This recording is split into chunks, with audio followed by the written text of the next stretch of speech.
Nasalpok ng bus ang isang tricycle na palabas ng kalsada sa Shaton, Negros Oriental. Bumaliktad ang tricycle at tumilapon ng ilang pasahero. Patay ang 70 anyos na tricycle driver dahil sa head injury. Sugatan ng 3 nitong pasahero, kabilang ang 2 taong gulang na bata.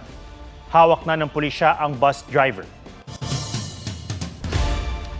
Nangyari ang disgrasya sa parehong araw na nagbanggaan naman sa Pandan, Antique ang isang tourist van at isa pang bus ng parehong kumpanya. Tuklap ang kalahati ng van na matulin daw ng lumagpas sa kurbada at makasalubong ang bus na bumangga naman sa isang bahay. Namataan kalaunan ang van driver.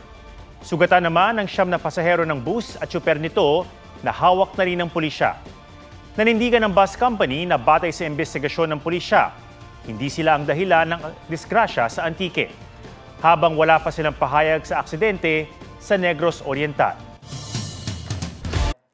Huwag magpahuli sa mga balitang dapat niyong malaman. Mag-subscribe na sa GMA Integrated News sa YouTube.